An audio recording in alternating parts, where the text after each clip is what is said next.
स्वागत करता हूँ। इस टाइम भी नौलथा में हूँ। जीत फाग सबसे शानदार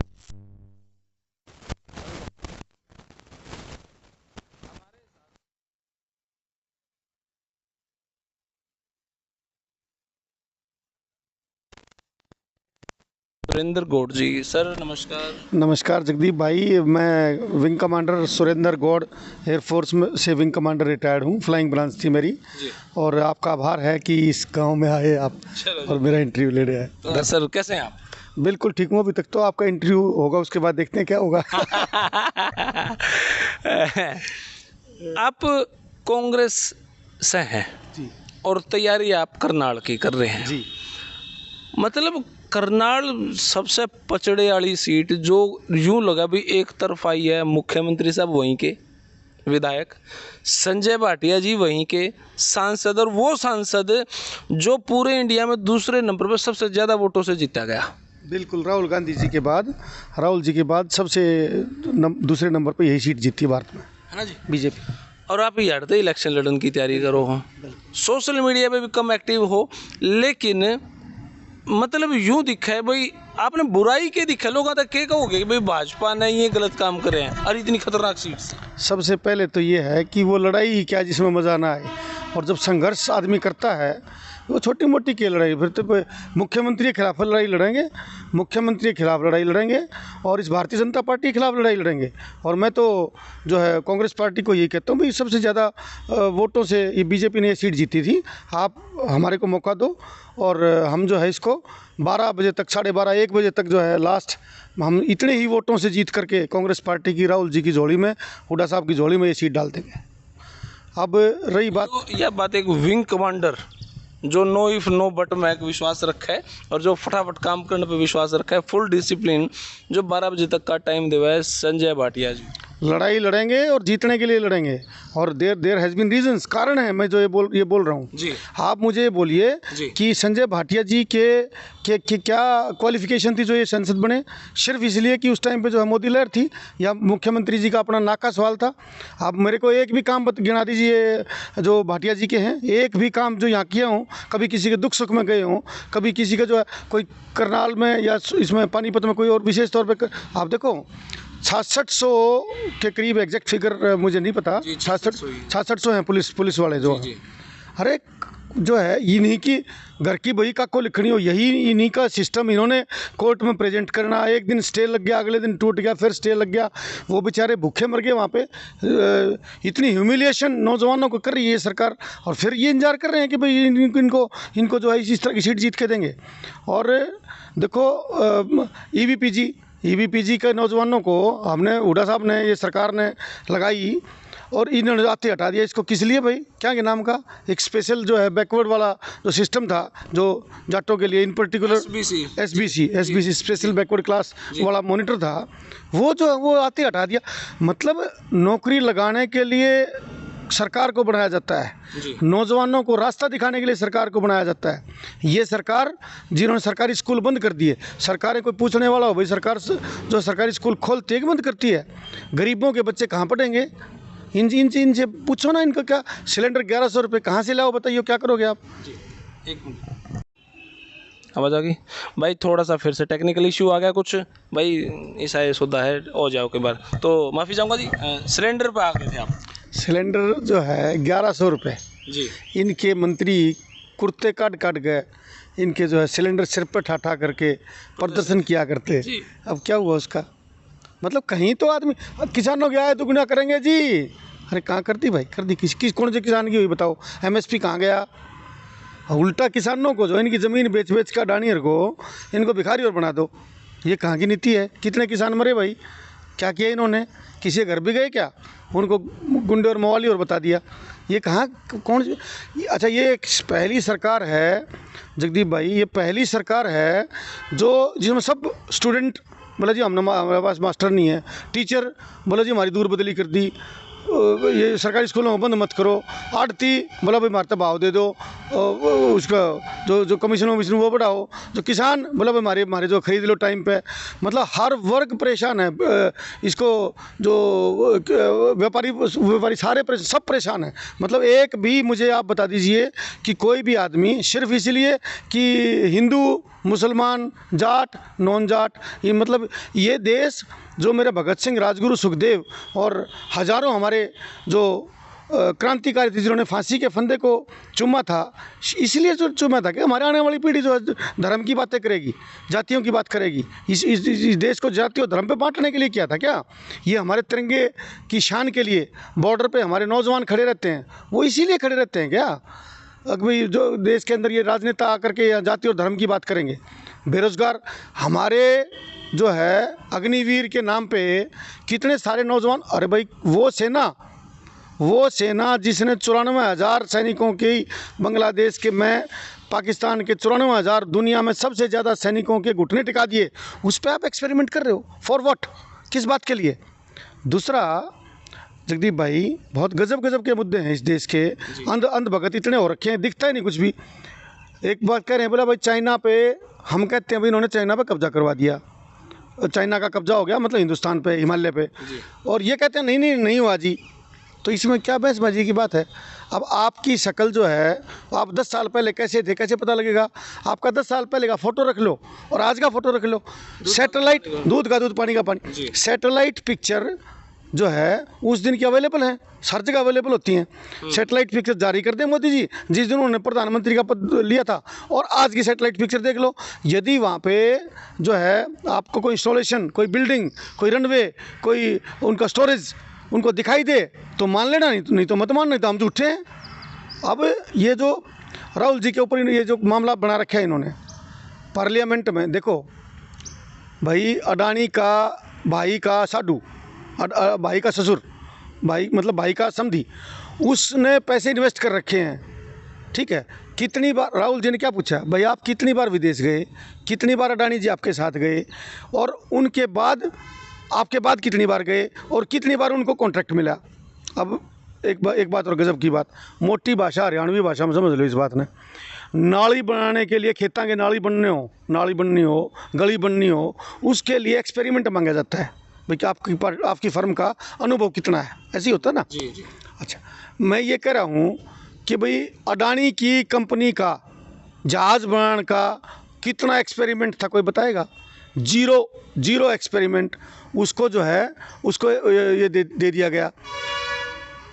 ये लोन की सुन लो, दिया कॉन्ट्रैक्ट, दिया नहीं दिया? जहाज़ बनाने का कॉन्ट्रैक्ट दे रखा है इसको। क्या रनवे बनाने का कितना एक्सपीरियंस था?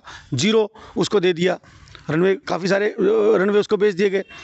अब लोन की सुन लो आप, लोन एक ये करें भाई SBI का लोन ले लिया।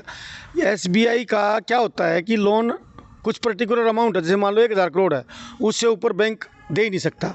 फिर उनकी जो है उनकी जो चेयरमैन हैं उनकी मीटिंग बुलाई जाती है, वो कुछ 2,000-4,000 तक उनकी लिमिट है। उसके बाद फिर बाद में लिमिट है जो उसमें SBI का मान लो 60% लोन है, कैनरा बैंक का मान लो 5% है, दूसरे जो सरकारी बैंक हैं उनके 5% है। ऐसा सिस्टम है। मतलब पूरे के पूरे भारत के बैंक इन्होंने डाका डलवा दिया, और अब कह रहा है भाई मैं चौकीदार चोर। अब कब तक चौकीदार को चोर ना मानने हम, ये समझा दो मेरे को आप। मतलब पूरे भरे पड़े हो नहीं आप सुनो जी। देखो भाई, राजनीति अलग मुद्दा है जगदीप भाई, मतलब मेरे को गलत सिद्ध तो करे। अच्छा, दूसरी बात, यदि गलत और ठीक है हम तो चलो मोदी पे छोड़ रहे हैं। ये राहुल जी मांग क्या रहे हैं, कांग्रेस वाले बाहर प्रदर्शन कर रहे हैं, मांग क्या रहे हैं? ज्वाइंट पार्लियामेंट कमेटी, जिसमें जो है वो मिलके ये बताएंगे, वो कमेटी डिसाइड करेगी भाई इसमें कुछ गड़बड़ है कि नहीं है। प्राइमा फेसी ये दिख रहा है, प्राइमा फेसी ये लग रहा है कि वो जहाज़ में ले उसने अंडे गया और उसके लिए जो है वो बिजनेस की डील करता रहा। ये प्राइमा फेसी हमारे को लग रहा है। तो आप इस पर प्रेस कॉन्फ्रेंस कभी मोदी जी ने करी क्या ये पहली बार नहीं हुआ कि पूरी दुनिया के लोकतंत्र में पहली बार हुआ है कि जब राहुल जी ने जो पार्लियामेंट में बोला उसको एक्सपेंस कर दिया गया, हटा दिया गया। क्यों? क्या कोई अनपार्लियामेंट्री लैंग्वेज यूज़ कर दी थी क्या? उन्होंने यही तो पूछा कि भाई अडानी का और मोदी का रिश्ता क्या है, इसमें गड़बड़ क्या है, आप बताओ मेरे को। अडानी कितने पीछे की, कांग्रेस के साथ अडानी नहीं था क्या पहले?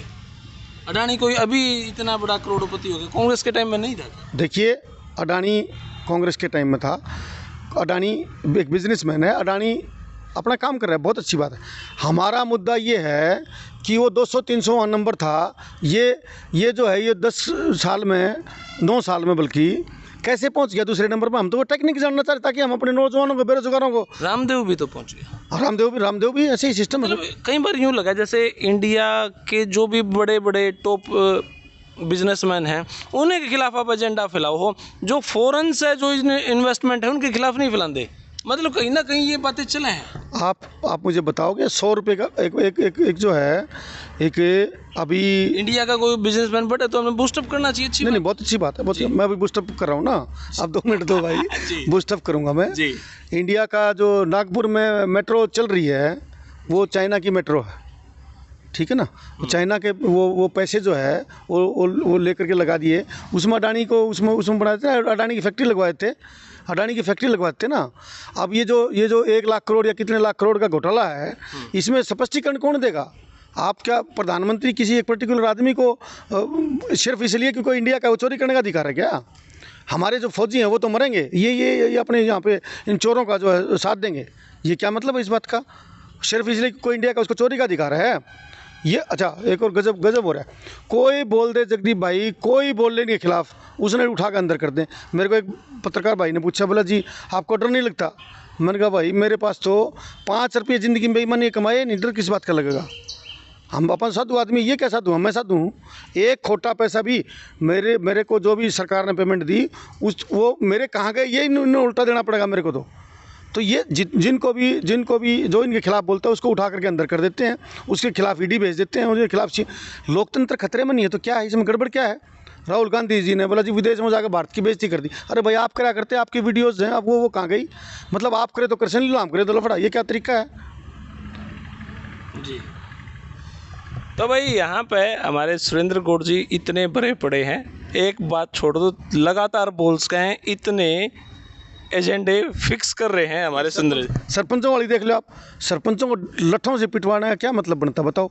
अब पेमेंट पे जो है ये ओल्ड पे स्कीम जो है, ओल्ड पेंशन स्कीम, अरे भाई अधिकार है, आप ये समझते क्यों नहीं? CRPF, ITBP, CIF, CISF सबको जो है इनको तो आप जो आपके लिए गोली खाने के लिए तैयार हैं, आप उनको जो पेंशन देने के लिए तैयार नहीं। अरे भाई मेरा पैसा है ना, मैं देना चाहता हूँ मेरे नौजवानों को जो मेरे लिए गोलियाँ खाने के लिए सरहद पर खड़े हैं, जो माइनस टेम्परेचर में खड़े हैं, जो 50+ में खड़े हैं, उनके लिए मैं देना चाहता हूँ। आप क्यों रोक रहे हो भाई इनको? कोई तरीका, कोई सिस्टम तो होता होगा ना भाई। इतने सारे एजेंडे, इतनी सारी बातें, एक CET का छोड़ दिया, नहीं तो 6600 पुलिस। सीटी वाला भी, CET का आप मुझे बताओ, मतलब इन नरेरे मट्टी, ब्रांड मट्टी और वो बूंदी मट्टी, मतलब इन नौजवानों को रोजगार के लिए मतलब कटोरे थमवा दिया हाथों में, ऐसे कैसे चलेगा? CET का यू आर जस्ट चेकिंग कि वो कैपेबल भी हैं कि नहीं है, इतना ही तो चेक कर रहे हैं ना। उसको जो है एक बार आपने पेपर दिया वो सारे ज़िंदगी उसके लिए लागू, ये क्यों नहीं कर सकते? बताओ क्यों नहीं कर रहे? बताओ मुझे आप अधिकार दो तो मैं आपसे पूछ रहा हूँ क्या दिक्कत है इसमें? पुलिस वालों को नौकरी देने में क्या दिक्कत है? द फैक्ट रिमेन्स, ये 6600 आदमी बेचारे, इनको ना कोई गाली देते, ना कोई सरकार के खिलाफ बोलते, ना इन्होंने कोई बदतमीजी करी, यहाँ वहाँ चंडीगढ़ लौटा लिए, वहाँ उनके डंडे मार दिए, यहाँ उनका डंडे मार दिए। मतलब सिस्टम ऐसा तो कर लो यार, नौजवानों को, कोई जो आदमी आपसे तमीज़ से बात कर रहा है उनको रोजगार। आपने ही तो कोर्ट में जाकर अपना केस प्रेजेंट करना ढंग से, आप क्यों नहीं कर रहे? आपके वकील क्यों नहीं कर रहे? आप कितने सारे वकीलों को तनख्वाह दे रहे हो, वो क्या कर रहे हैं? मतलब उनसे वो क्वेश्चनेबल नहीं है क्या? वो आंसरेबल नहीं है क्या? सरकार से आप प्रश्न क्यों नहीं पूछ सकते? मतलब ये ऐसा सिस्टम है। सरपंचों वाली बात सुनो आप, कहीं मेरा ऑफिस था जी, ठीक है, उसमें मेरे पास कुछ तो फाइनेंशियल पावर होती है ना, कुछ तो फाइनेंशियल पावर। मैं चाहता हूँ भाई आज चलो भाई ये गली बननी चाहिए, बना दो भाई यार, ये नाली टूट गई, जाल टूट गया, जब तक अप्रूव होगा टेंडर आओगा, जब तक तो पारदर्शिता के लिए तो करा है सरकार ने टेंडरिंग। अच्छा, आप ये बताओ मेरे को, मतलब ये सरपंच यदि काम करवाएंगे तो चोरी करेंगे, और इनके SDO एक्शन और ये सेक्रेटरी और ये सरकार ये ईमानदार है? मतलब ये लाइसेंस दे रहे हो आप लिख के कि भाई ये चोर हैं? मतलब धरती पे सब चोर हैं, ये खट्टर साहब ईमानदार हैं, इनकी सरकार ईमानदार है, बाकी सब चोर हैं, यही बात है, इसका मतलब यही है जी। दूसरी बात, 20 लाख रुपये कांग्रेस पार्टी के टाइम में था ये मेरे ख्याल से, ठीक है, उसको आज महंगाई ज़्यादा हो रही है, उस पावर को ज़्यादा दी जानी चाहिए सरपंचों को कि भाई 20-25 लाख आ जाता आओ एक है 20-25 लाख में, उसको मैं दे कर रहा हूँ 50 लाख रुपए कर दो, सरपंच अपनी मर्जी से कर दे भाई यहाँ पंचायत भवन बन गया, इसमें ये कुर्सियाँ ले आए जी, फलाना हो गया जी, दुनिया भर के खर्चे हैं भाई साहब, पंखे टूट गया जी, पंखा जितनी जो है अप्रूव होगा जितनी इतने 5 जो है बरात डालेंगी, गलत करो ठीक है। तो कुछ न कुछ फाइनेंशियल पावर हर उसके, और हुड्डा साहब ने कहा भी है, कांग्रेस पार्टी ने कहा है कि जिस दिन भी आएंगे जो है सत्ता में, सबसे पहले इसको 50 लाख रुपए करेंगे। और ईबीपीजी कोटा में तो ये कहता हूँ भाई, हुड्डा साहब नहीं बंद कर रहा था, क्या बंद किया था अभी विधानसभा में, सुनी नहीं आपने जी? विधानसभा क्या कहा भाई, चलो हमारे से गलती होगी, सुधारो नहीं, क्या दिक्कत? ओपीएस के मामले में, ओल्ड पेंशन स्कीम के मामले, ओल्ड पेंशन स्कीम जो है, देखिए ये केंद्र सरकार का मामला है, इसको मैं ये कहता हूँ कि जल्दी से जल्दी ये भावनाओं को समझते हुए देश के जो आदमी जो इनको जो है, इनको तो पेंशन चाहिए, और ये जो बीएसएफ के आईटीबीपी के सीआईएसएफ के जवान जो मरते हैं, इनकी पत्नियां विधवा नहीं होती भाई जी, इनके बेटे यतीम नहीं होते, ये क्या तरीका है ये पेंशन काटने का जी? तो ये सारा सिस्टम इन्होंने जो है अपना ठीक करना चाहिए।